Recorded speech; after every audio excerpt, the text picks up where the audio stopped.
Good.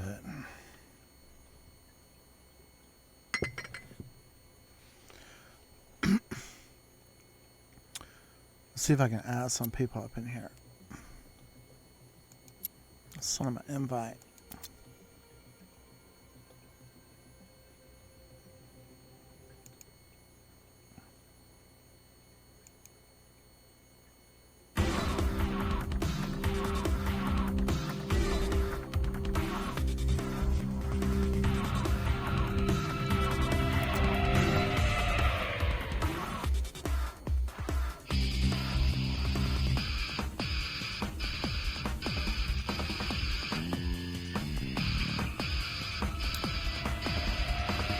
The baby's on Cookie Swirl right now.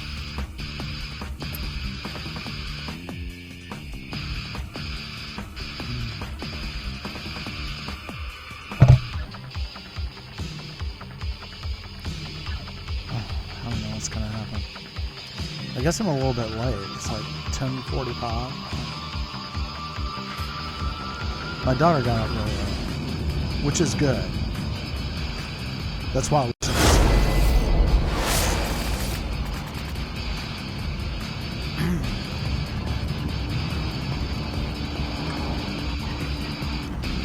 Let's see.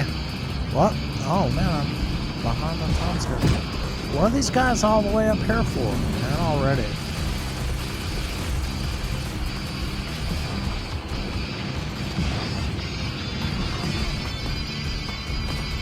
Oh, get out of my way. Oh, this is like an onslaught.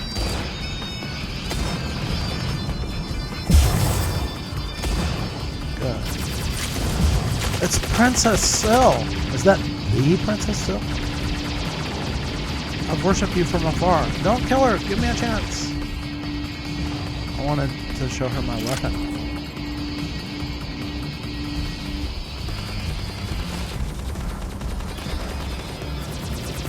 Nah, she's seen it. There she is. Good. That was like almost a human little jerk. Like, did you notice that? Like, you know, he's shooting at me. I need to move a little bit. But I thought she was a bot. But I guess she could be a real person.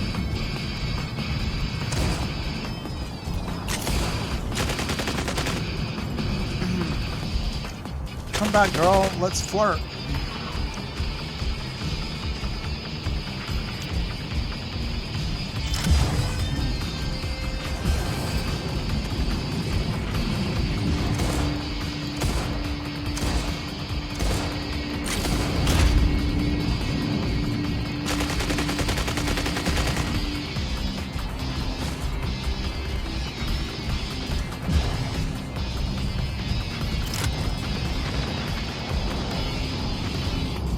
The interesting thing about Chinese is, you know, people come up with a word to translate something, like to translate flirt, right? They have also a word in Chinese for flirt, right? Somebody decided what it was, but there, you know, it's like what words mean. You know? It's very complicated. Come on, cool dude. Quit. You ruined my shield. Yeah, come on up here. You know you want to. Come on, old buddy, old buddy, old.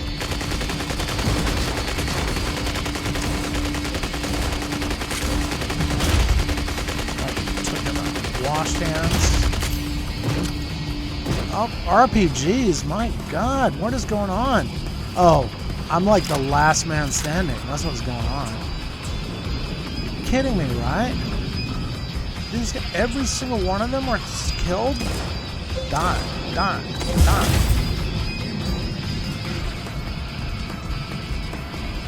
Come on. Don't end the match. I'm ready to fight you. You're trying to flank me, are ya? No. I don't think I should have said trying. Did flank.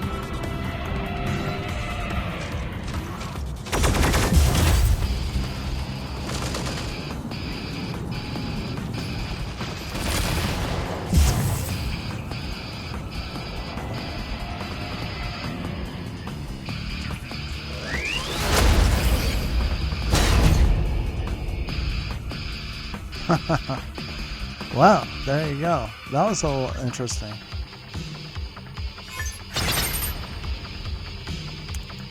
Let's go ahead and stay on the team. Let's just see if 117. What is that? 007? You're like 117? Is that what that is?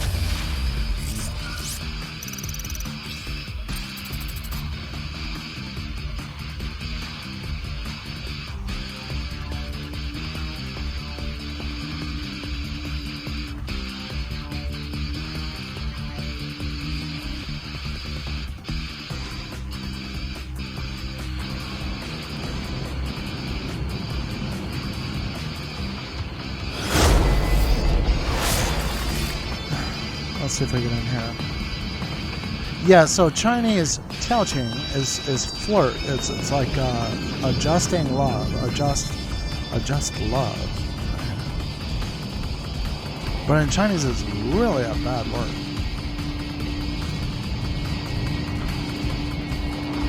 You call somebody a flirt. Terrible.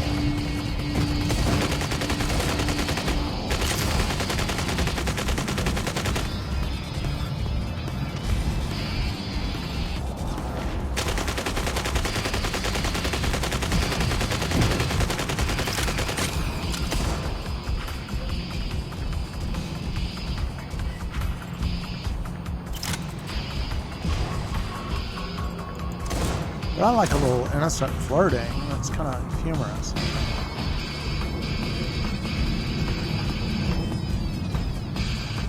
No plans, you know, it's like not serious.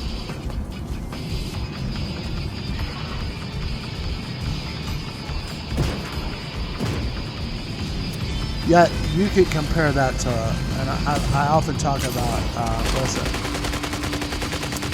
James Joyce, The Dead. Where, what is the girl's name? Lily? He's at the soiree or whatever. He's like, how's your love life? If you know a little bit about Ireland, Catholicism and all that stuff. Yeah, she was mad. He's like, how's your love life? Flirt with me? She's pissed off. And he's totally clueless, so he's like, he tries to give her some money. Calm her down. Tip. Very bad idea. That made her more angry.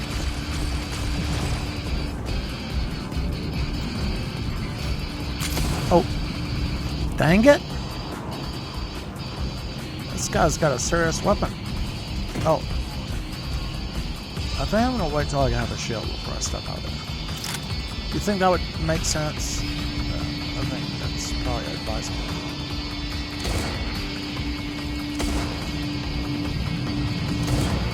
Dang it! 3 wasted shells because of my terrible shooting.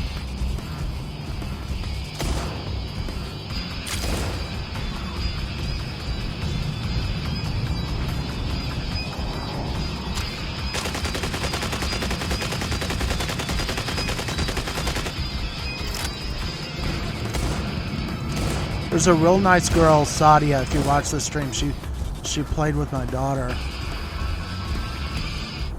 on Mech Arena. I really appreciate her. Shout out to Sadia. Oh her one. You know, my daughter still has trouble losing gracefully.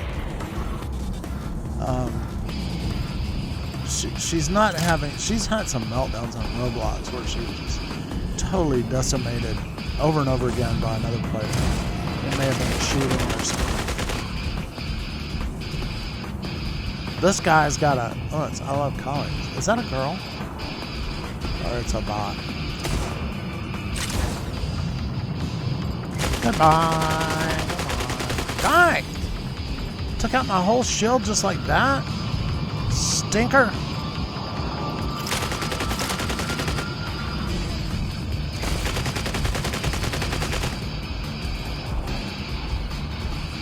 Yeah, you're gonna die now. Coming after you. But somebody's gonna materialize on me. No. Good. Rock Riptide. That's not a bot-esque name.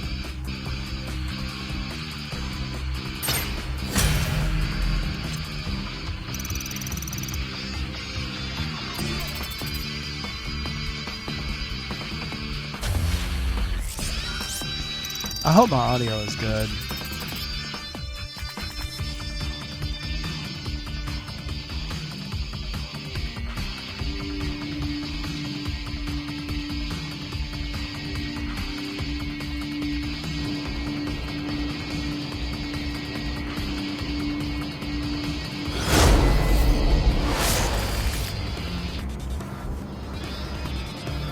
Chimichanga.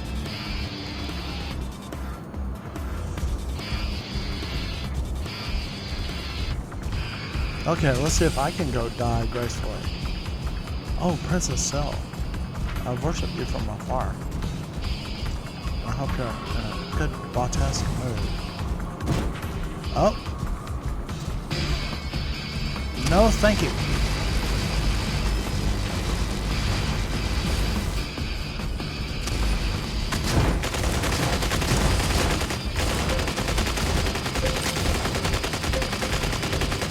Please die. Did you die? I don't want to go up there.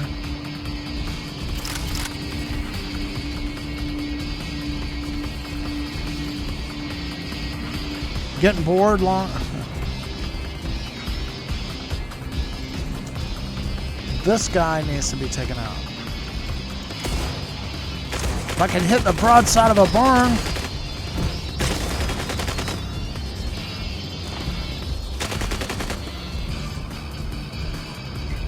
Ah!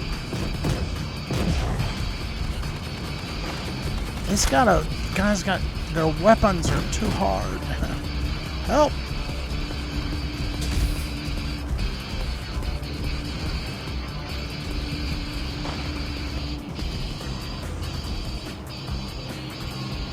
Can't get hit by that shit.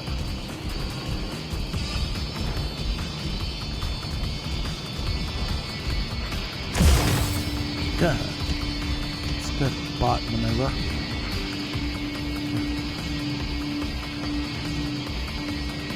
Good. Yeah, they're all wiped out. Good.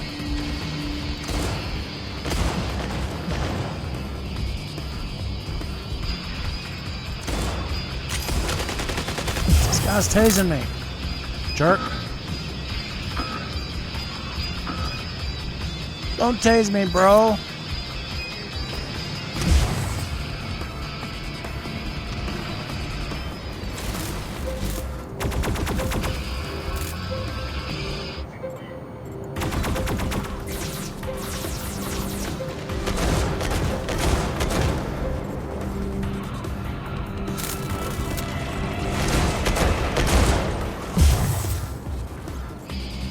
Thank you. Whoever killed him.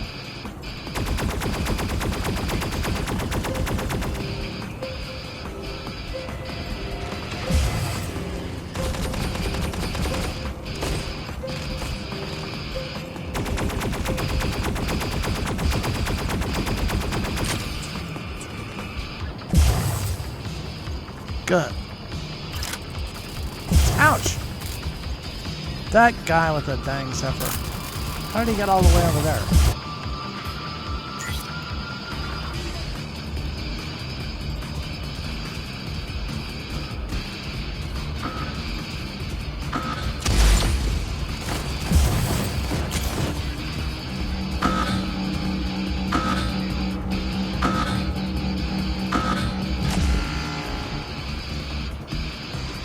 Okay, I did that right. Well, sort of right.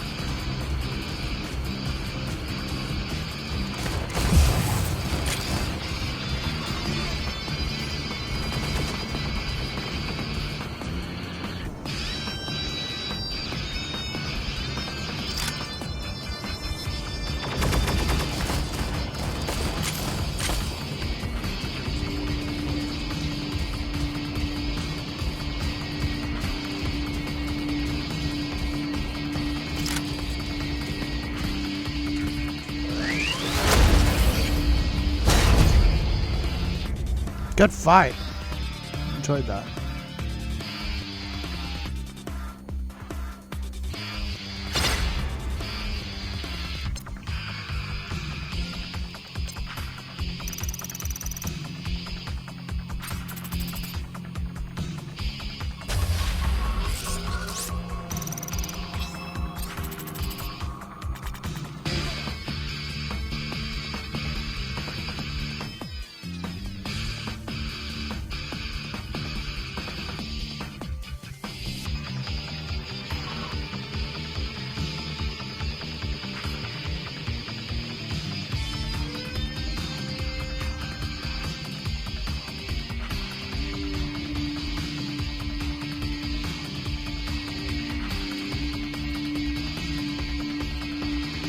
On the contrary, his vindication, and much of the evidence adduced, clearly betrayed his guilt.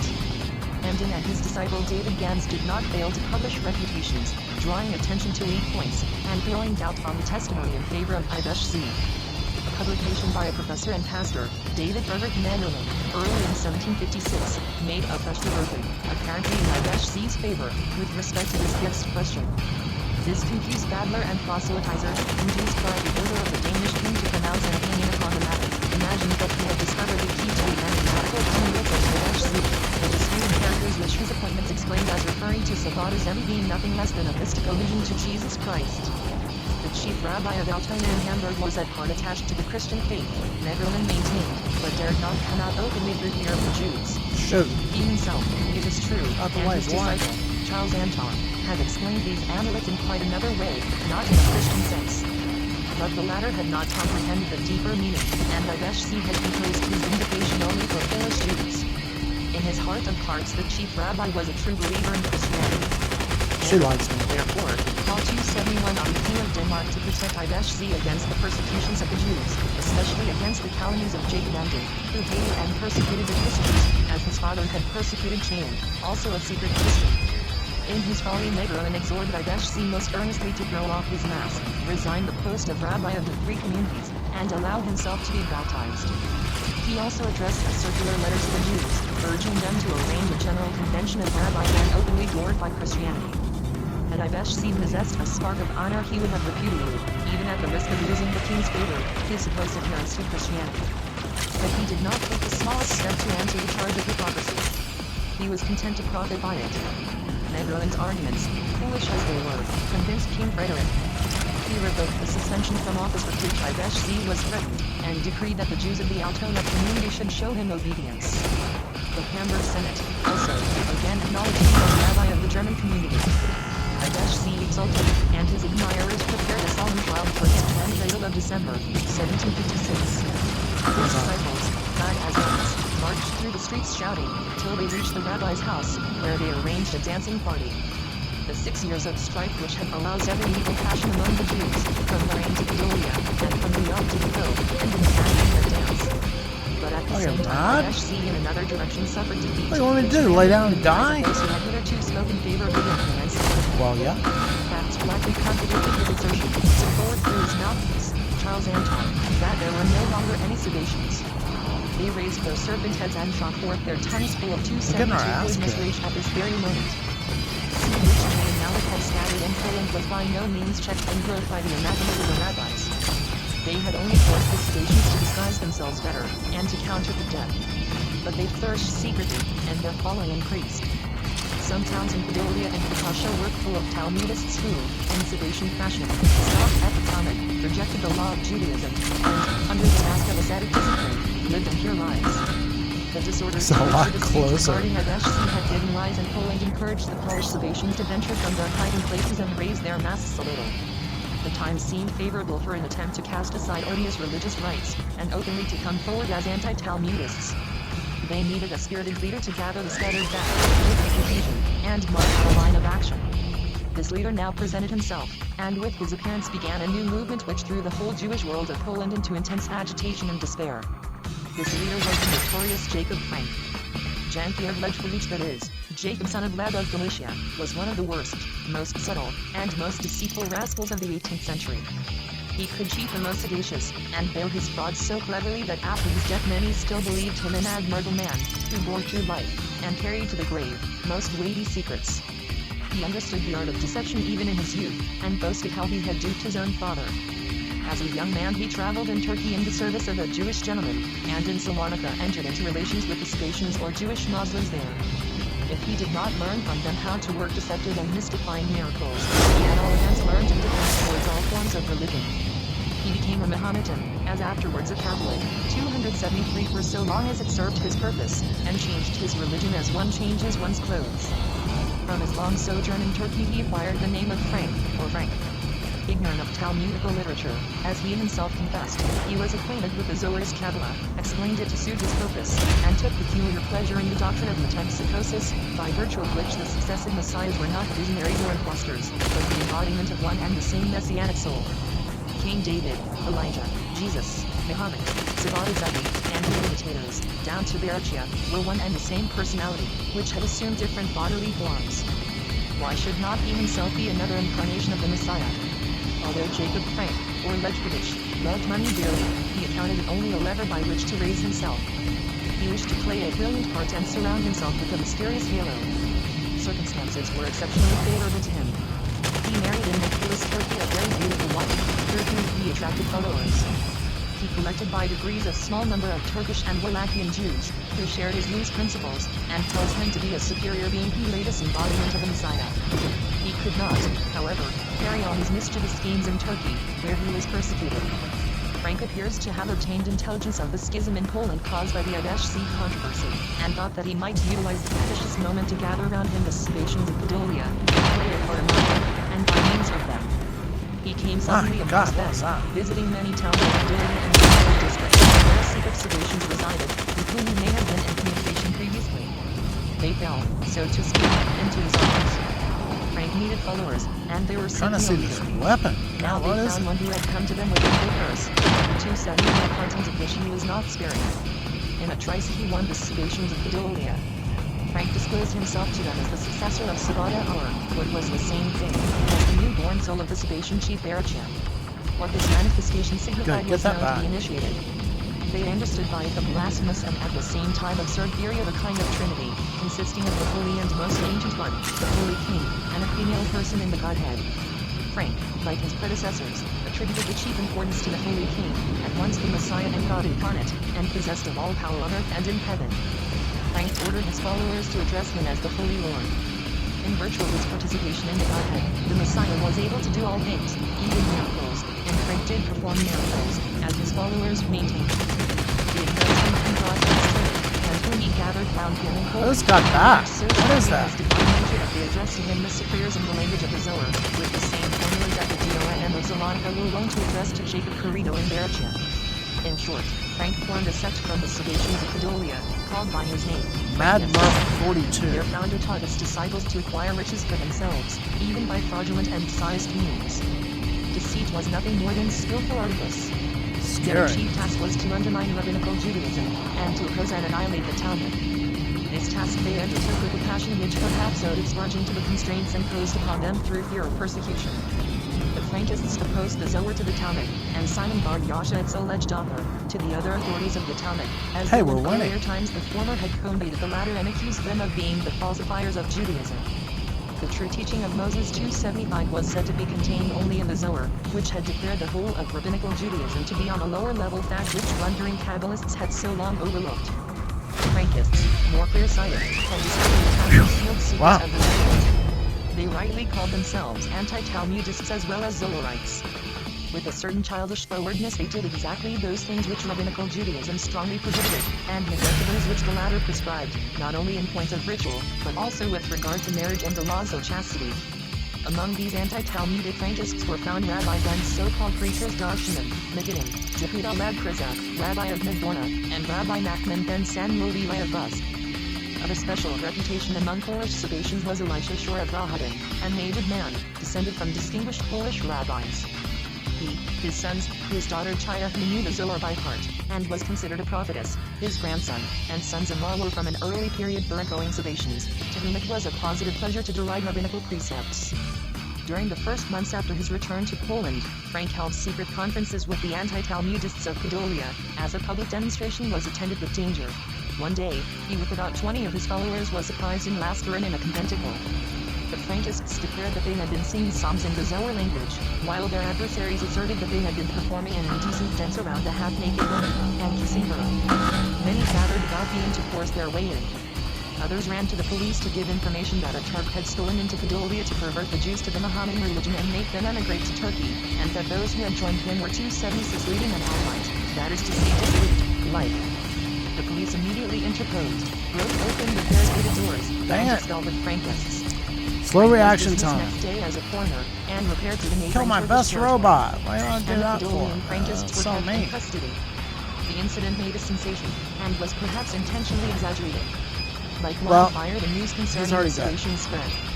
It can be imagined what this I'll get your defiance next of one. rabbinical Judaism meant Well, in those here. days, especially in Poland, where the most insignificant religious rites were sedulously observed. It was now discovered that, in the midst of the excessive piety which characterized the Poles, a number of persons, brought up in the knowledge of the Talmud, scoffed at the whole system of rabbinical Judaism. The rabbis and elders forthwith began to employ the usual weapons of excommunication and persecution against the offenders, and the secret heretics were hunted out. Won over by large sums, Got me the again. Polish authorities energetically supported the persecutors. Jerk. Those in distress showed No, signs that's of good. repentance Touche. and made public confession of their Very misdeeds, rude. which, Sorry. be they accurate or exaggerated, present a sad picture of the deterioration of the Polish Jews. Before the Council of Rabbis in Sejna, in open court, several men and women stated that they and their friends had not only treated the rights of Judaism This is with not a contempt, good place but without had a abandoned show. themselves to fornication, adultery, incest, and other iniquities, and Oh, had done so according to the catalyst of mystic teachings. The penitents declared that Frank had taught his followers to scoff at chastity. In consequence of this evidence, a solemn sentence of excommunication, during the reading of which tapers were extinguished, was pronounced in Brody against the Frankists. No one might intermarry with them. Their sons and daughters were to be 277 treated as bastards, and none who were even suspected could be admitted to the post of rabbi, to any religious office, or to the profession of teacher.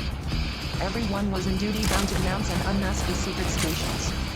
This excommunication was repeated in several communities, and finally ratified by a great civil Constantinople Jewish September 1756. The document was printed, distributed, God, and what ordered the to be hell read is aloud that? every month in the synagogues for observance. This sentence of excommunication contained Fearsome. of great importance. No one under 30 years of age was to be permitted to study the Kabbalah.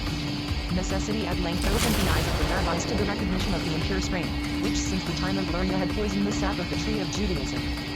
More than 4 centuries had passed since philosophical inquiry had been forbidden, and the young Kabbalah encouraged. In their blindness, the rabbis had imagined that they were strengthening Judaism and placing folly on the throne of wisdom. This course produced a book of lies, the Zohar, which impudently set itself above the holy writings and the Talmud. Finally, the delusions of the Kabbalah declared alike and therefore against rabbinical Judaism. Such were the fruits of blindness. The members of the Synod of Constantinople turned in their perplexity to Jacob Emden, who, since his controversy with Ivesh Z, was accounted the representative of sound orthodoxy. He, too, enjoyed a triumph, though of an altogether different kind from the one his antagonist was at the same time celebrating in the midst of his noisy admirers. The Polish Jews at last began to be aware that secular knowledge and cultivated eloquence are after all not altogether objectionable, since they can render assistance to Judaism. They were desirous that the cultured Portuguese should come to Poland, endowed with 278 knowledge and readiness of speech, who would represent them before the Polish magistracy and clergy, in order to suppress the dangerous Frankist sect. Jacob Emden, deeply affected by the despairing appeal of his Polish brethren, came to a conclusion of great importance for succeeding ages. Sabations of all shades appeal to the Zohar as a sacred authority, as the Bible of a new revelation, excusing all their blasphemies and indecencies by quotations from it. What if the Zohar should prove not to be genuine, but only a supposititious work? And this was the conclusion to which Emden came. The repulsive incidents in Poland first suggested the inquiry to him, and it became clear to him that at least a portion of the Zohar was the production of an impostor. To the question whether it would be lawful to persecute the Frankists, Jacob Emden answered emphatically in the affirmative. He held them, according to the accounts received from Poland, to be shameless transgressors of the most sacred laws of decency and chastity, turning vice into virtue by means of mystical jugglery. No persuasion, however, was required from him. When persecution became necessary in Poland, the will to inflict it was never wanting. The Frankists were denounced to the magistracy and clergy as a new sect, and handed over to the Catholic Inquisition, and the Bishop of Kamieniec, Nicholas Dembowski, in whose diocese they were apprehended, had no objection to erect a stake. Frank was cunning enough to avert from his followers the blow aimed at them and to direct it against their enemies. From Trussen, where after a brief imprisonment he had settled in safety, he counseled them to emphasize 2 points in their defense, that they believed in a Trinity, and that they rejected the Talmud as a compilation full of error and blasphemy. His Council 279 meeting with opposition, he secretly assembled some of his followers in a small town in Poland, and reiterated his advice, with the addition that 20 or 30 of them must quickly be baptized to give more emphasis to their assertions that they acknowledged the Trinity and rejected the Talmud. To Frank, change of religion was a small matter. The Talmud Jews of the district heard of Frank's secret conference with his confederates, collected a band, attacked them, and after using them roughly placed them in confinement. This proceeding provoked the anti-Talmudists to revenge. They would not, indeed, be Get out of here. but they declared before the tribunal of Bishop Domboski that they were almost Christians, that they believed in a divine Trinity, that the rest of the Jews, who repudiated Please this keep doctrine, these guys did back. not hold the true faith, and persecuted them on Ouch. account of their I superiority. knew it! To make their breach with Judaism unmistakable, or to revenge themselves in a very sanguinary way, they made Totally false flanked. accusations. Bad strategic That maneuver. believers in the Talmud make use of the blood of Christians, and that the Talmud inculcates My the fault. murder of I Christians deserve as a it. sacred duty. There was no difficulty in trumping up evidence in favor of the accusation. It was only necessary that some Christian child should be missing. Something of the kind must have occurred in Jampel and Podolia, April 1756, and immediately the most respected Jews of the town were placed in chains, and the other communities amazed. Bishop Domboski and his chapter rejoiced at their good luck, favored the Frankists in every way in return for their false evidence, freed them from prison, protected them from persecution, allowed them to settle in the diocese of Canaan, permitted them to live as they pleased, and were delighted to foster their hatred of the Talmud Jews. The bishop flattered himself that, through the Frankists, among whom were several rabbis, he would be able to convert to 80 many Polish Jews to Catholicism. The new sect passed into the state in which the persecuted becomes the persecutor. In order to drive their adversaries to desperation, the Frankists 1757 petitioned Bishop Domboski to arrange a disputation between themselves and the Talmudists, and bound themselves to prove both the doctrine of the Trinity and the harmful nature of the Talmud, from the scriptures and the Zohar. To this the bishop willingly consented. One of the Frankist rabbis, perhaps old Elisha Shor, of Rahagnon, posed a confession of faith, which, almost unequaled for our academic country, Guys are tough. is Come so on. artful in its explanation of Sabbatian Kabbalistic doctrines as to have led the bishop to suppose that they were in consonance with the Catholic faith, and to drive their adversaries into a corner. The Frankist Confession of Faith contains 9 articles. The religion revealed by God to man contains so many deep mysteries, that it must be thoroughly searched out and examined. Without higher inspiration, however, it cannot be understood. One of these mysteries is that the Godhead consists of 3 persons, equal to one another, at once a Trinity and a unity. Another mystery is that the Godhead assumes human form to manifest itself visibly to all men. Through the mediation of these deities incarnate, mankind is redeemed and saved out through the Messiah expected to assemble the Jews and lead them back to Jerusalem. The latter is a false view. Jerusalem and the temple will never be rebuilt. The Talmud, indeed, interprets revealed faith Bacon otherwise. Baron. But its interpretation I thought is Bacon vague Baron was a and bot. has led its adherents into error and unbelief. The Talmud contains most revolting statements, such as that Jews are permitted, indeed, obliged, to deceive and slay Christians. The Zohar, which is diametrically opposed to the Talmud, offers the only true and correct interpretation of the Holy 281 writings. This is All trouble, these bro. absurd statements, the Frankist Confession of Faith supported by passages from the Bible and the Zohar. And to vilify the Talmud, passages in it were intentionally misrepresented. The creed was printed and published in the Hebrew and the Polish language. The representatives of the Polish community Synod of the 4 countries are painfully sensible, in their desperate situation, of the want of education prevalent among them. They could not produce a single man who could expose the imposture of the Frankists and the hollowness of their creed in well-turned or even tolerable language. The proud leaders of the Synod behaved like children in their anxiety. They helplessly devised extravagant schemes, wished to appeal to the Pope, and to incite the Portuguese in Amsterdam and Rome to protect them from the machinations of their vindictive enemies. Bishop Domboski consented to the proposition of the Frankists, and issued a command that the Talmudists send deputies to a disputation at Canaan, failing which he would punish them and burn the Talmud as a book hostile to Christianity. In vain the Polish Jews referred to their ancient privileges, screened themselves behind great nobles, and spent large sums of money. They were obliged to prepare for the disputation and render account to the enemies they had so greatly despised. Only a few rabbis appeared. Both of the representatives of the Talmud, with their profound ignorance and halting speech, contended against the audacious denunciations of the Frankists, particularly as they also acknowledged the Bible as a sacred book, and this, as a matter of fact, formulates the doctrine What of the the hell Trinity. is that? What happened Weapon at the is too disputation loud of and it's Canaan pissing has me never off. transpired. The Talmudists were accounted as vanquished and refuted. Bishop Domboski publicly declared October 14, 1757, that, as the anti-Talmudists had set down in writing 282 and proved the chief points of their confession of faith, they were permitted everywhere to hold disputations with the Talmudists. Copies of the Talmud were ordered to be confiscated, brought to Those are my Canaan, guys. and there publicly burned by the Guys hand. in the ass. Domboski determined arbitrarily to favor the one party and condemn the other. The King of Poland and his minister, Count Biarel, troubled themselves but little about internal affairs, still less about the Jews. Hence Domboski, who at about that time was made Archbishop of Lemberg, was allowed with the aid of the clergy, the police, and the Frankists, to search for copies of the Talmud and other rabbinical writings in the towns of his bishopric, collect them at Canaan, and drag them through the streets in mockery. Only the Bible and the Zohar were to be spent, as in the time of the Talmud persecution under both Jerusalem and Pius V. Nearly 1,000 copies of the Talmud were thrown into a great pit at Canaan and burned by the Haman. I want to see this. I want to be killed by this guy so I can see what he's got. Come on.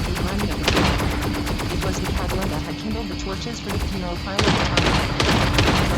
In conjunction with the anti-Talmudists, daily made domiciliary visits into Jewish houses to confiscate copies of the Talmud. To free themselves and all other Jews from the oft-repeated, and as often repeated, accusation of child murder, which the abject Frankists had confirmed, the Jewish Talmudists sent a Lycan Selig to them to sex ID, to procure an official exposure of the falsehood of the charge brought against Jews. The Lycan's determination and persistence succeeded in obtaining this authoritative acquittal in Rome at the end of 1757. Suddenly Bishop Dembowski died November 17, 1757, a violent death, and this led to a new development 283 in the controversy. Persecution of the Talmudists immediately ceased, and from that time the Frankists were persecuted, imprisoned, and declared outlaws. Their beards were shaved off as a mark of disgrace and to make them easily recognizable. The majority, no longer able to maintain themselves in Canaan, fled to the neighboring province of Bessarabia. But they were even more disturbed than the Turkish jurisdiction. Their persecutors informed the Jewish community of the arrival of the anti-Talmudists in their districts and of their endurance to Judaism, and the former had only to notify the Pasha and tell that these supposed Polish Jews were not under the protection of the Chachim-Bashid chief rabbi of Constantinople in order to invite the Turks to follow on newcomers and mercilessly rob and ill-treat them. In despair, the Frankists wandered restlessly about the borderlands of Podolia and Bessarabia. At length they addressed the King of Poland, and implored him to confirm the privilege tolerated their worship granted them by Bishop Dembowski. Augustus I hate this missile rack. I suck at it. Well, I don't know. A decree June 11, 1758, permitting the Frankists to return unmolested to their homes, and reside in Poland wherever they pleased. The decree was not enforced with sufficient energy, and the Frankists continued to be persecuted by their opponents aided by the nobles. In their trouble some of their body were sent to beg Frank, who had so long forsaken them, to assist them with his advice. While affecting to demur, he willingly obeyed their call and repaired again to Podolia January 1759. With his appearance the old game of intrigue began once more. Frank was from that time the life and soul of his followers, and without his commands they undertook nothing. He saw clearly that the hypocrisy of simply declaring that the anti-284 Talmudists believed in the Trinity must not be repeated, but that they must make more of a concession to Christianity. By his advice 6 Frankists, the majority foreigners, repaired to Rastislav Lubinski, Archbishop of Lemberg, with a declaration February 20, 1759, in the name of their whole body, that they were all willing, under certain conditions, to be baptized. In their petition they used phrases savoring of Catholicism, and breathed vengeance against their former co-religionists. Lubinski had this petition of the Zoharites printed, in order, on the one hand, to proclaim the victory of the Church, on the other, to keep the members of the sick to their word. But he did nothing for them. Although in their Catholic and Kabbalistic language they declared that they were languishing for baptism like a hart for the water brooks, they did not in the least contemplate an immediate formal succession to Christianity. Frank, their leader, whom they blindly followed, did not consider the time ripe for the same measure. He reserved it to extort favorable terms, which were embodied in an address presented to the king and Archbishop Lubinski May 16, 1759, by 2 deputies. They insisted especially on a disputation with their opponents, adducing as a reason, that they wished to show the world that they were led to embrace Christianity, not from necessity and poverty, but through conviction. They wished, moreover, to give an opportunity to their secret confederates to publicly avow themselves believers in Christianity, which they would infallibly do if their righteous cause should triumph in public argument. Finally they hoped in this way to open the blinded eyes of their antagonists. To this cunningly devised petition breathing malice against their enemies, the king made no reply, while Lubinski answered evasively that he would only promise them eternal salvation if they allowed themselves to be baptized. 285 arrested followed as a matter of course. He displayed no for the conversion of these ragged fellows whom he believed to be dissemblers. The papal nuncio in Warsaw, Rosera, did not regard with the idea of the conversion of the anti-Talmudists. What are these guys all the way over here for? However, What are you doing? when Lubinski withdrew to Messing, his archiepiscopal seat, and the administrator Hanging in your hanger? Canon Dimitrowski, showed more zeal for conversion. He immediately promised the Frankists to arrange a religious conference between them and the Talmudists, if they would exhibit a sincere desire for baptism. On this the deputies, Lad Kriza and Solomon of Rahadin, in the name of the whole body, made a Catholic confession of faith May 25th, which savored of Kabbalism. The cross is the symbol of the Holy Trinity and the seal of the Messiah. It closed with these words: the Talmud teaches the use of the blood of Christians, and whosoever believes in it is bound to use this blood. Thereupon Mikulski, without consulting the papal nuncio Sarah, made arrangements for a second disputation in Lemberg, June 1759. The rabbis of this diocese were summoned to appear, under pain of a heavy fine, and the nobility and clergy were requested in case of necessity to compel them. The nuncio Sarah, to whom the Talmudists complained, was in the highest degree dissatisfied with the idea of the disputation, but did not care to prevent it because he wished to learn with certainty whether the Jews used the blood of Christians. This appeared to him the most important point of all. Just at this time Pope Clement XIII had given a favorable answer on this question to the Jewish deputy zealot. Clement XIII proclaimed that the Holy See had examined the grounds on which rested the belief in the use of human blood for the feast of the Passover and the 286 murder of Christians by Jews, and that the Jews must not be condemned as criminals in respect of this charge, but that in the case of such occurrences legal forms of proof must be used. Notwithstanding this, the papal envoy at this very time, deceived by the meanness of the Frankists, partially credited the false accusation, and notified the Curiate. My The mouse. religious conference which was to lead to Stink the up. conversion Put of her so on many stop Jews, that. at first regarded with indifference, began to awaken interest. The Polish nobility of both sexes purchased admission funds at a high price, the proceeds to go to the poor people who were to be baptized. On the appointed day the Talmudists and Zoharites were brought into the Cathedral of Lemberg. All the clergy, nobility, and burghers crowded thither to witness the spectacle of Jews, apparently belonging to the same religion, hurling at each other accusations of the most abominable crimes. In reality it was the Talmud and the Kabbalah, formerly a closely united pair of sisters, who had fallen out with each other. The disputation There failed goes the miserably. bacon baron. Of the Frankists, who had boastfully given up at several hundreds of their money to attempt, only that to appear, the rest being too poor to undertake the long journey and attire themselves decently. Of the Talmudists 40 were present owing to their dread of the threatened fine. Judaism had retrograded in the century of enlightenment when compared with the 13th century. At that time, on a similar occasion, the spokesman of the Jews, Moses Maimoni, proudly confronted his opponents at the court of Barcelona, and almost made them quake by his knowledge and firmness. In Lemberg the representatives of Talmudic Judaism stood awkward and disconcerted, unable to utter a word. They did not even understand the language of the country or opponents, to be sure, wherein my case MD interpreters had to be employed. But the 287 Catholic clergy in Poland and the learned classes also betrayed their astounding ignorance. Not a single Pole understood Hebrew or the language of the rabbis sufficiently to be an impartial witness of the dispute, whilst in Germany and Holland Christians acquainted with Hebrew could be counted by hundreds.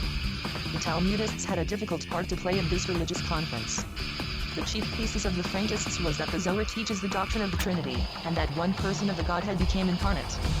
Could they dare to deny this dogma absolutely without wounding the feelings of the Christians, their masters? And that leanings toward this doctrine were to be found in the Zohar they could not deny. Of course, they might have refuted completely the false charge of using the blood of Christian children and of the bloodthirsty nature of the Talmud, or might have cited the testimony of Christians and even the decisions of popes. They were, however, ignorant of the history of their own suffering, and their ignorance avenged itself on them. It is easy to believe that the Talmudic spokesman, after the 3 days conference, returned home ashamed and confused. Even the imputation of shedding Christian blood continued to cling to their religion. The Zoharites who had obtained their desire were now strongly urged by the clergy to perform their promise, and allow themselves to be baptized. But they continued to resist as if it cost them a great struggle, and only yielded at the express command of their chief, Frank, and in his presence. The latter appeared with great pomp, in magnificent Turkish robes, with a team of 6 horses, and surrounded by guards in Turkish dress. He wished to impress the Poles. His was the strong will which led the Frankists, and which they implicitly obeyed. Some thousand Zoharites were baptized on this occasion. Frank would not be baptized in Lemberg, 280, but appeared suddenly, with dazzling magnificence, in Warsaw October, 1759, aroused the curiosity of the Polish people, and requested the favor of students to to him. The newspapers of the Polish capital were full of accounts of the daily baptisms of so many Jews, and of the names of the great nobles and ladies who were godparents. But the church did not rejoice in their victory. Frank was watched with suspicion by the clergy. They did not trust him, and suspected him to be a swindler who, under the mask of Christianity, as formerly under that of Islam, desired to play a part as the leader of a sect. The more Frank reiterated the demand that a special tract of country be assigned to him, the more he realized the suspicion that he was pursuing selfish means and that baptism had been but a means to an end. The town of Jews neglected nothing to punish those of his impostors. At length he was unmasked Miss and Pencil. betrayed by some of his Polish followers, who were I have incensed at worshipped being you from neglected for the afar. foreign Frankists, and showed that with him belief in Christianity was but a farce, and that he had commanded his followers to address him as Messiah and God incarnate and Holy Lord. He was arrested and examined by the president of the Polish Inquisition as an Here she impostor and comes. blasphemer. She's pissed. The depositions of the witnesses clearly revealed his frauds, and he was conveyed to the fortress of Częstochowa and confined in a convent March Dispense off. Only the fact that the killing of his godfather saved Frank from being burnt at the stake as a heretic and apostate. His chief followers were likewise arrested and thrown into prison. William and Kyle were in part condemned to work on the fortifications of Częstochowa, and partly outlawed. Meet the Many Macabre. Frankists were employed to take Philippines Would you at care the for church a little of and were my treated with Amador? contempt by the Polish population. They continued true, however, to their 289 Messiah or Holy Lord. All adverse events they accounted for in the Kabbalistic manner, they had been divinely predestined. The cloister of Częstochowa they named mystically, the Gate of Rome. Outwardly they adhered to the Catholic religion, and joined in all the sacraments, but they associated only with each other, and like their Turkish comrades, the DOM, intermarried only with each other. The families descended from them in Poland, Wolowski, Dąbrowski, Jalski, are still at the present day known as Franks or SHS. Frank was set at liberty by the Russians, after 13 years imprisonment in the fortress, played the part of impostor for over 20 years elsewhere, in Vienna, Berlin, and at last in Offenbach. Set up his beautiful daughter Eva as the incarnate Godhead, and deceived the world until the end of his life, and even after his death. But with this part of his career Jewish history has nothing to do. For all these calamitous events, Jonathan Ibeshzi was in some measure to blame. The Frankists regarded him, the great Guillaume, as one of themselves, and he did nothing to clear himself from the stigma of the suspicion. He was employed to aid the Polish Jews, to make his influence felt in refuting the charge of the use of Christian blood. He remained silent as if he feared to provoke the Frankists against himself. Some of his followers who had warmly upheld him began to distrust him, among them Ezekiel Landau, at that time chief rabbi of Prague. Jacob Amden had won the day, he could flourish over him the scourge of his scorn. And he pursued him even beyond the grave as the most abandoned being who had ever disgraced Judaism. The rabbinate had placed itself in the pillory, and undermined its own authority. But it thereby loosened the soil from which a better seed could spring forth. Whilst Ibeshzi and his opponents were struggling to unite over Angular Translation heresy, and Jacob Frankovich Balitz was carrying on his Zoroastric rods, Mendelssohn and Lessing were cementing a league of friendship, Portugal was extinguishing its funeral fires for the Moranos, and in England the question of the emancipation of the Jews was being seriously discussed in Parliament. 291. Chapter 8 Mendelssohn Epic.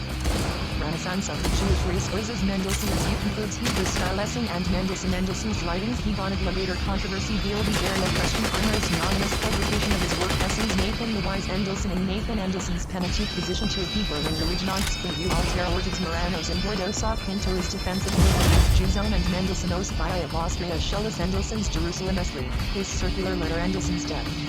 1750 to 1786 CE.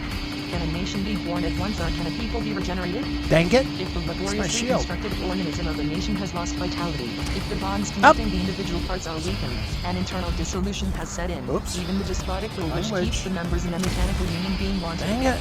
In short, if death comes upon a commonalty come on, you in know its you corporate want state, and it has been entombed, can it be resuscitated and undergo a revival?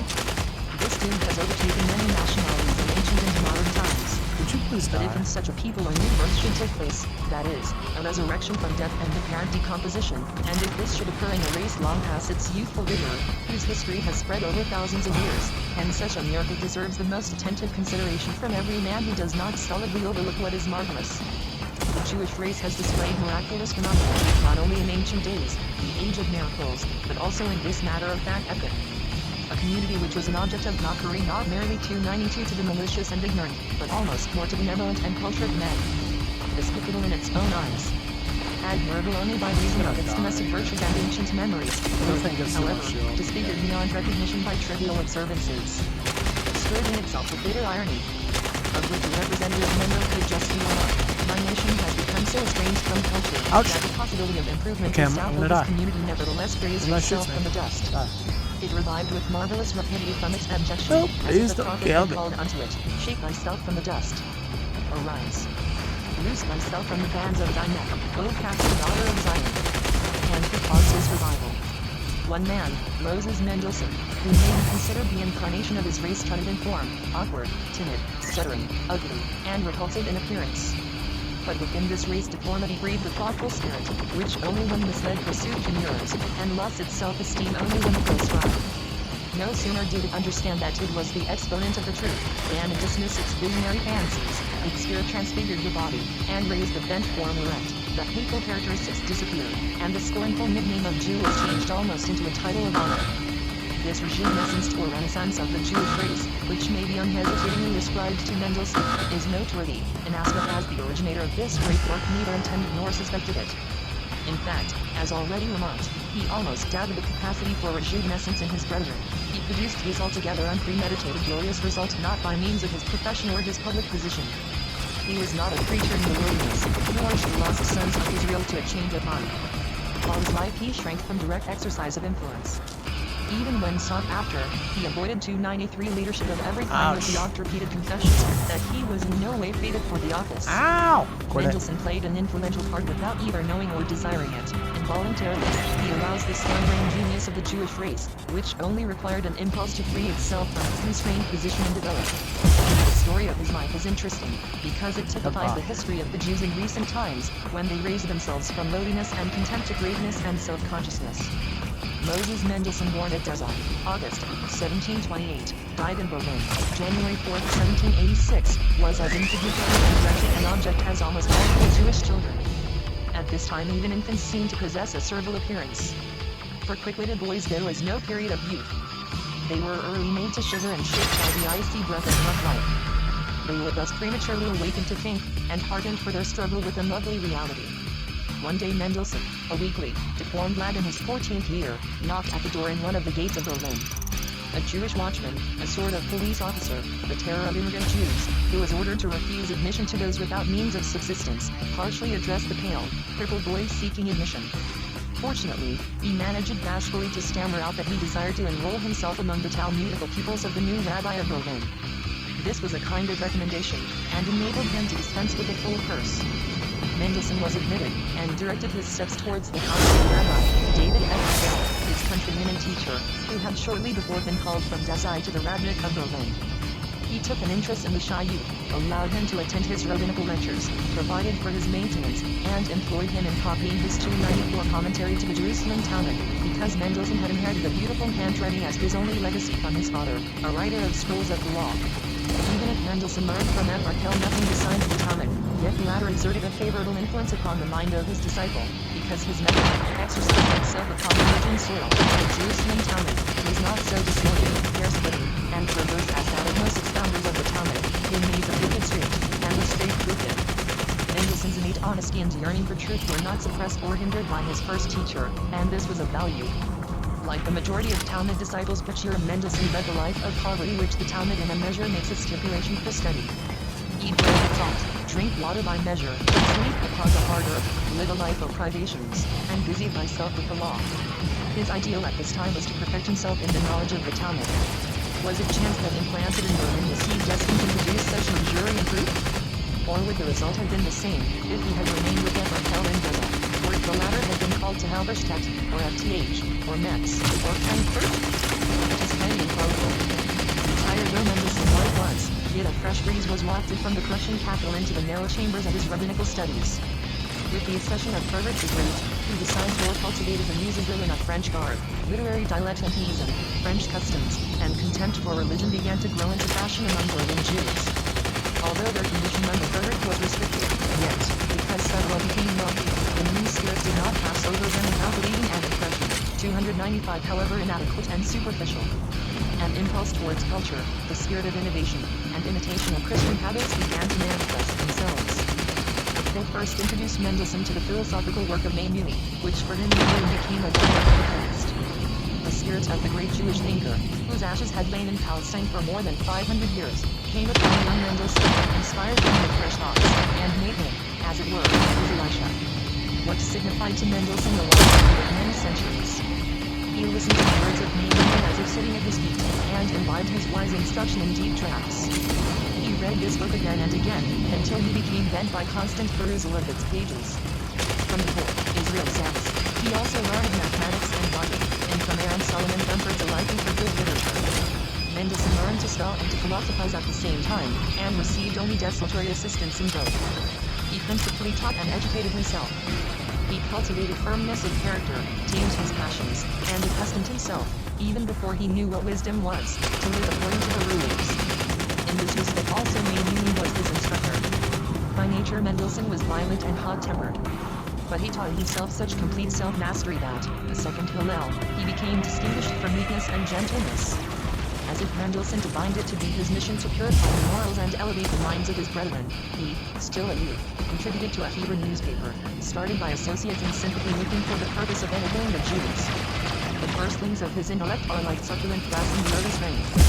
He abandoned the ossified, distorted, over-embellished Hebrew style of his contemporaries, 296 which had based the Hebrew language into the mere mumbling of a decrepit tongue.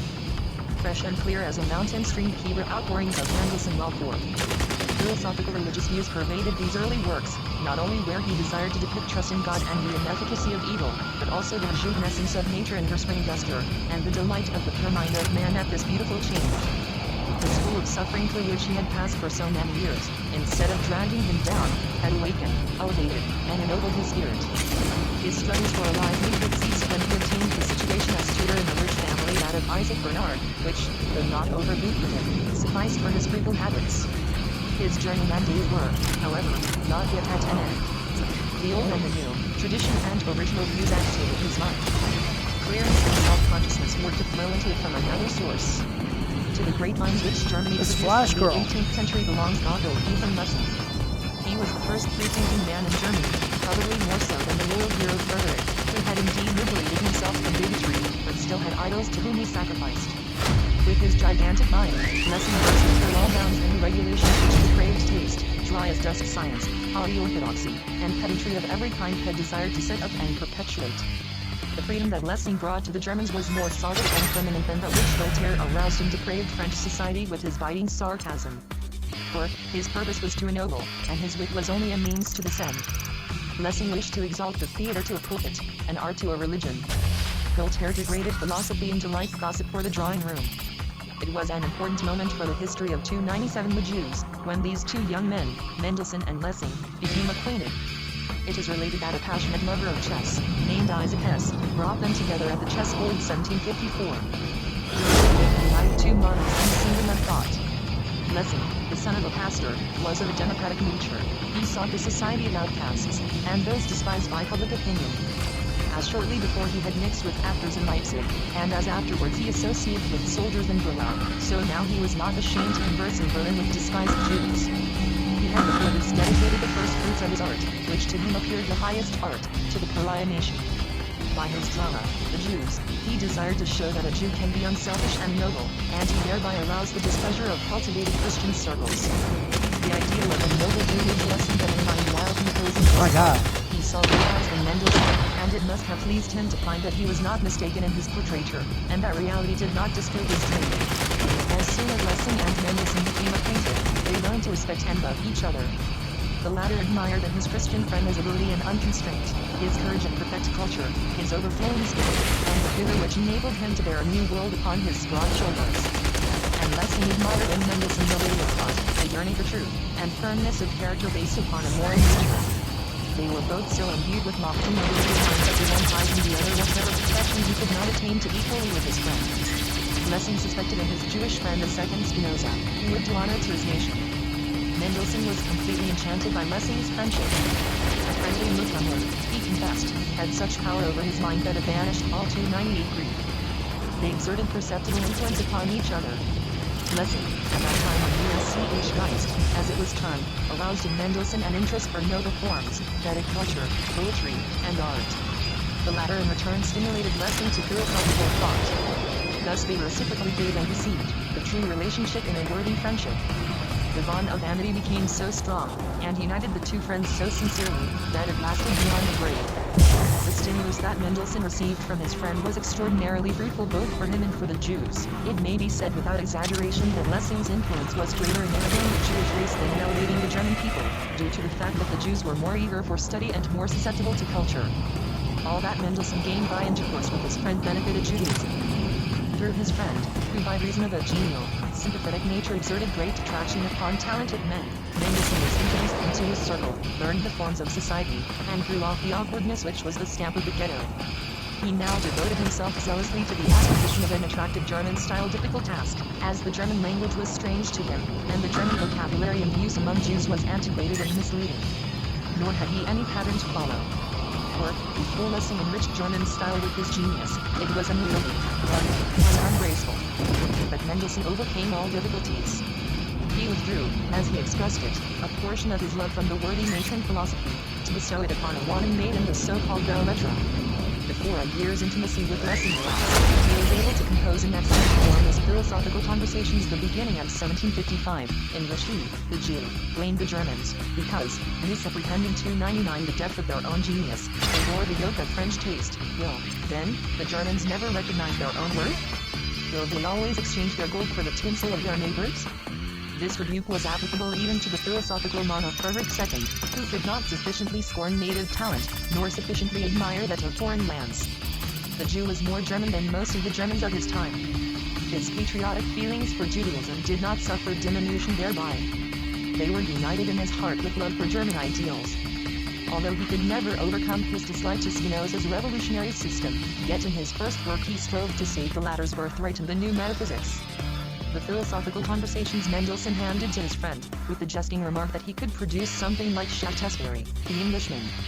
Without his knowledge Lessing had them printed, and thus contributed the first leaves to his friend's crown of laurel. Through Lessing's zeal to advance him in every way, Mendelssohn became known in the learned circle in Berlin. When a coffee house of the learned, or an association of about 100 men of science, was established in the Prussian capital, hitherto deficient in literary interests, the founders did not pass over the young Jewish philosopher, but invited him to join them. Every month some member delivered a discourse upon a scientific subject. Mendelssohn, however, was prevented from reading in public by modesty and an imperfection of speech. He presented his contribution in writing. His essay was called An Inquiry into Probability, which must replace certainty in the limited sphere of human knowledge. While it was being read aloud, he was recognized as the author, and was applauded by the critical audience. Thus Mendelssohn was made a Citizen 300 in the Republic of Literature, took an active part in the literary productions of the day, and contributed to the Library of the Fine Arts, which had been founded by his friend Nikolai. His taste became more refined every day, his style grew nobler, and his thoughts more lucid. His method of presentation was the more attractive because he seasoned it with incisive wit. That which the Jews had lost through the abasement of 1,000 years of slavery, Mendelssohn now recovered for them in a short space of time. Almost all, with the exception of a few Portuguese and Italian Jews, had lost pure speech, the first medium of intellectual intercourse, and the childish jargon had been substituted, which, a true companion of their misfortunes, appeared unwilling to forsake them. Mendelssohn felt disgust at the utter neglect of language. He saw that the Jewish corrupt speech contributed not a little to the immorality of the average man, and he hoped for good results from the attention beginning to be paid to pure language. It was one of the consequences of the debasement of language, that the German and Polish Jews had lost all sense of form, taste for artistic beauty, and poetic feeling. Oppression from without and their onerous duties, which had reduced them to veritable slaves, had banished from their midst these, together with many other, ennobling influences. Mendelssohn recovered these lost treasures for his brethren. He acquired so remarkable a sense for the beautiful, that he was afterwards recognized by the Germans as a judge in questions of taste. The perverse course of study pursued by the Jews since the 14th century had blunted their minds to simplicity. They had grown so accustomed to all that was artificial, distorted, super-cunningly wrought, and to subtleties, that the simple, unadorned truth became worthless, if not childish and ridiculous, in their eyes. Their train of thought 301 was mostly perverted, uncultivated, and defiant of logical discipline. He who in a short time was to restore their youthful strength, so schooled himself that twisted methods and thoughts became repugnant to him. With his refined appreciation for the simple, the beautiful, and the true, he acquired a profound understanding of biblical literature, whose essence is simplicity and truth. Through the close layers of musty rubbish, with which commentaries and super-commentaries had encumbered it, he penetrated to the innermost core, and was able to cleanse the beautiful picture from dust, and to understand and render comprehensible the ancient revelation as if it were a new one. Though not gifted with the ability of expressing his thoughts poetically or rhythmically, he had a delicate perception of the poetic beauties of every literature, especially of those in the holy language. And what formed the crowning point of these attainments was, that his moral views were characterized by extreme delicacy. He was painfully conscientious and truthful, as if there flowed through his veins the blood of a long series of noble ancestors, who had chosen for their life's task all that is honorable and worthy. Almost childlike modesty adorned him, modesty quite remote however from self-despising subservience. He combined in himself so many innate and hardly acquired qualities, that he formed a striking contrast to the caricatures which German and Polish Jews of the time presented. There was but one feeling wanting in Mendelssohn, and this deficiency was detrimental to the near future of Judaism. He lacked an appreciation for history, for things petty on close view, but great in perspective, for the comic and tragic course of the human race during the progress of time. "What do I know of history?" he observed, in half apologetic, half scornful tones. "Whatever is called history, political history, history of philosophers, I cannot understand." He shared 302 this deficiency with his prototype Maimuni, and infected his surroundings with it.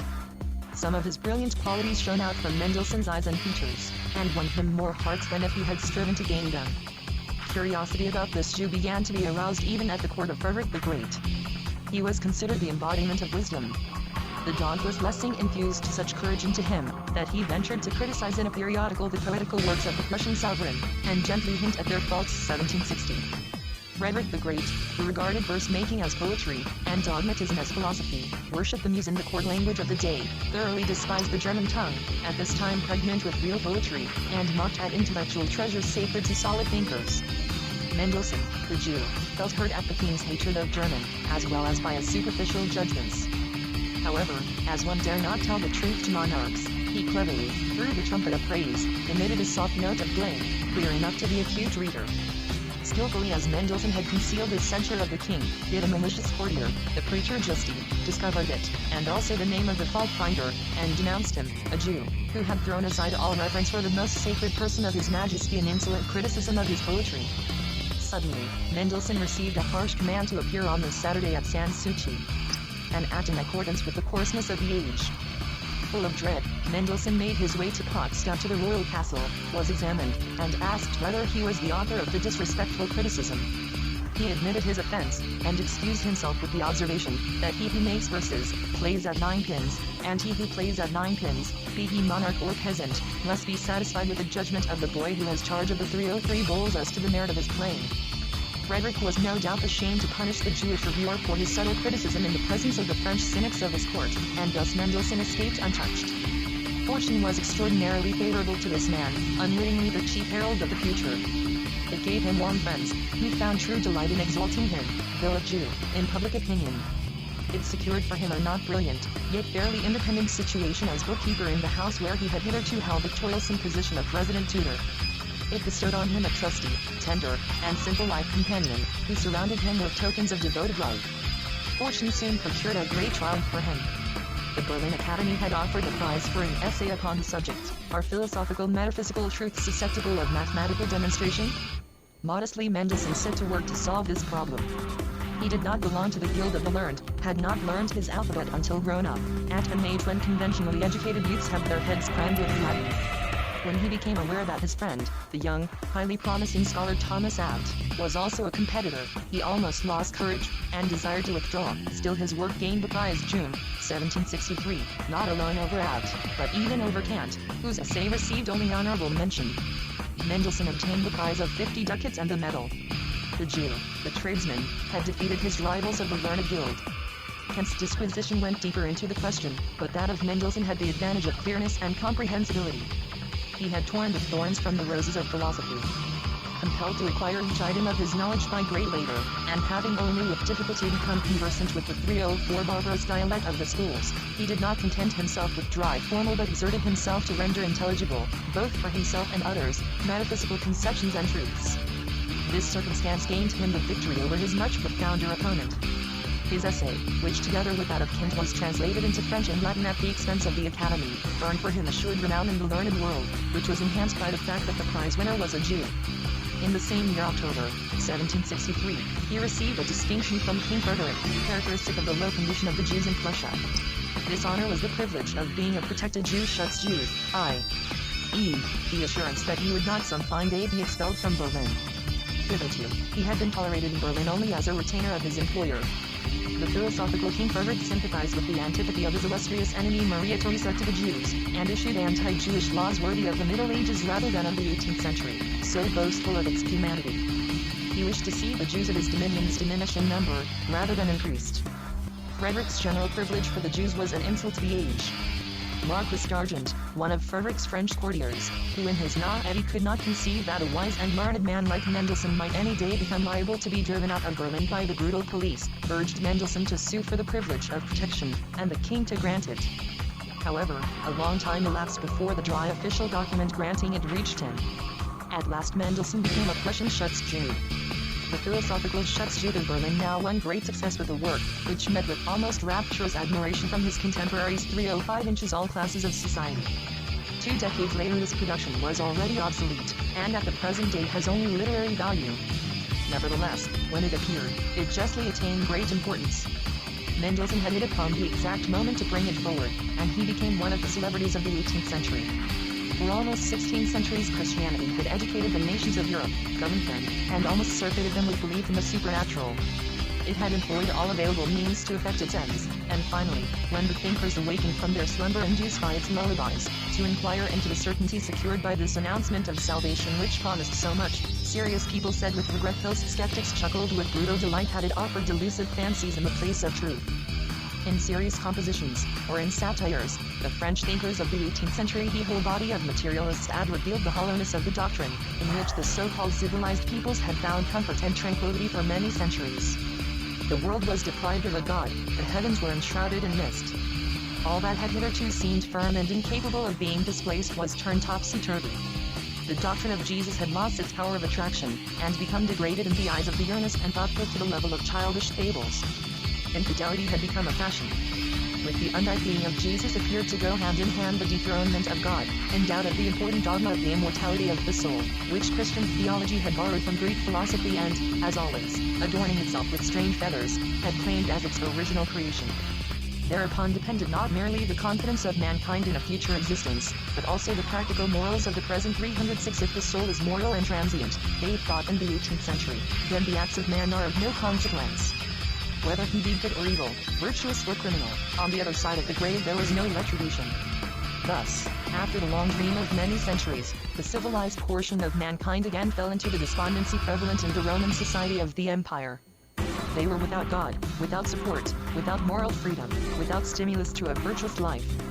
Man had been degraded to a complicated machine. Mendelssohn was also biased by the prejudice that the dignity of man stands and falls with the question of the immortality of the soul. He therefore undertook to restore this belief to the cultured world, to discover again the lost truth, to establish it so firmly and ward off materialistic attacks upon it so decisively, that the dying man should calmly look forward to a blissful future and to felicity in the afterlife. He composed a dialogue called PH1, or The Immortality of the Soul.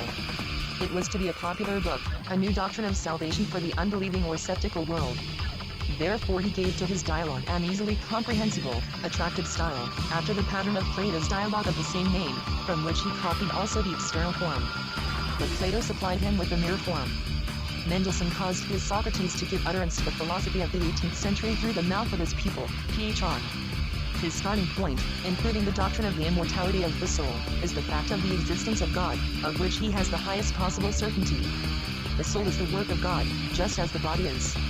The body does not actually perish after dissolution, but is transformed into other elements. Much less, then, can the soul, a simple essence, be decomposed, and perish. Further, God has acquainted the soul with the idea of immortality, has 307 planted it in the soul. Can he, the benevolent and true one, practice deception? If our soul were mortal, then reason would be a dream, which Jupiter has sent us that we may forget our misery. And we would be created like the beasts, only to seek food and die. Every thought born in man must for that reason be true and real. In demonstrating the doctrine of immortality, Mendelssohn had another noble purpose in view. He thought to counteract the malady of talented youths of the day, the Jerusalem worthers, who, without a goal for their endeavors, excluded from political and elevating public activity, lost in whimsical sentimentality and self-created pain, sank to thoughts of suicide, which they carried out, unless courage, too, was supplied over. Mendelssohn, therefore, in his Pietà sought to inculcate the conviction that man, with his immortal soul, is a possession of God, and has no manner of right to decide arbitrarily about himself and his life, or about the separation of his soul from his body level argumentation, but sufficient for that weakly, effeminate generation. With his Ph1, Mendelssohn attained more than he had intended and expected, viz., conviction of the heart, warmth of feeling, in favor of the doctrine of immortality. Ph1 was the most popular book of its time, and was perused with heart and soul. In 2 years it ran through 3 editions, and was immediately translated into all the European languages, also into Hebrew. Theologians, philosophers, artists, poets, such as Herder, Lenin, and Goethe, then but a youth, statesmen, and princes and women are edified by it, reanimated their depressed religious courage, and, with an enthusiasm which would today appear absurd, thanked the Jewish sage who had restored to them the comfort which Christianity no longer afforded. The 308 Deliverance by Mendelssohn, the Jew.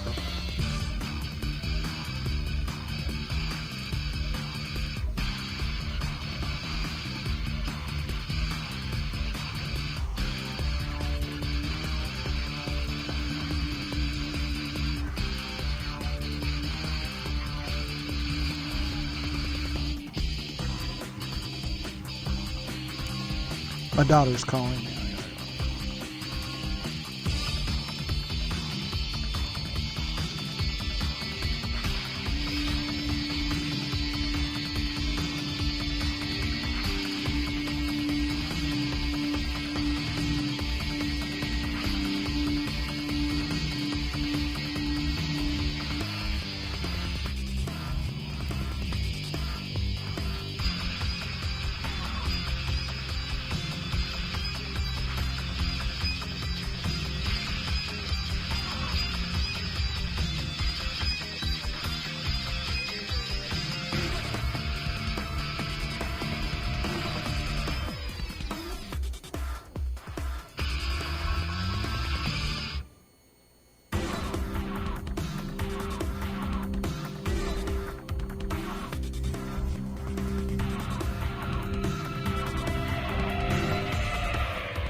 Okay, so I'm getting off.